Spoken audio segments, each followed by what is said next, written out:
Chapter 2, Slok number 22. Vasasi जीर्णानि यथा विहाय नवानि गृह्णन्ति नरोपराणि तथा शरीराणि विहाय जीर्णान्यानि संयाति नवानि देहि।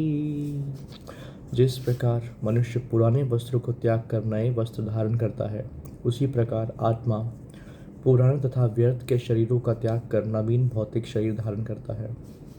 तात्पर्य: अणु आत्मा द्वारा शरीर का परिवर्तन एक स्वीकृत तथ्य है। आधुनिक विज्ञानी जन तक जो आत्मा के अस्तित्व पर विश्वास नहीं करते, पर साथ ही हृदय से शक्ति साधन की व्यवस्था भी नहीं कर पाते, उन परिवर्तनों को स्वीकार करने को बाध्य है जो बाल्यकाल से कौमार्यावस्था और फिर तरुणावस्था तथा वृद्धावस्था में होते रहते हैं। वृद्धावस्था से यही परिवर्तन दूसरे शरीर में स्थानांतरित हो जाता है। इसकी व्याख्या एक पिछले श्लोक में की जा चुकी है। अणु आत्मा का दूसरे शरीर में स्थानांतरण परमात्मा की कृपा से संभव हो पाता है। परमात्मा अणु आत्मा की इच्छाओं की पूर्ति उसी तरह करते हैं जिस प्रकार एक मित्र दूसरे मित्र की इच्छा पूर्ति करता है।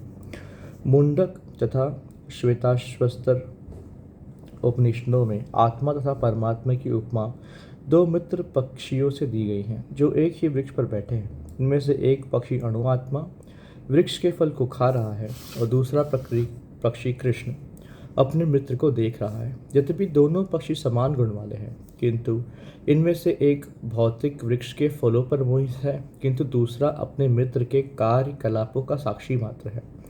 कृष्ण साक्षी पक्षी है और अर्जुन फल भोक्ता पक्षी। यद्यपि दोनों मित्र सखा हैं, किंतु फिर भी एक स्वामी है, दूसरा सेवक है।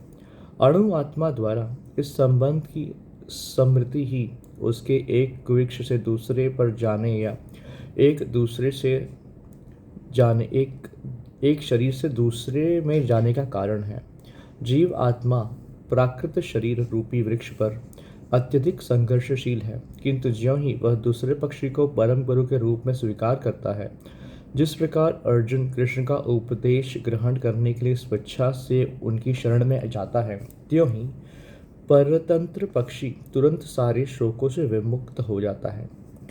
मुंडक उपनिषद तथा श्वेताश्वतर उपनिषद समान रूप से इसकी पुष्टि करते हैं।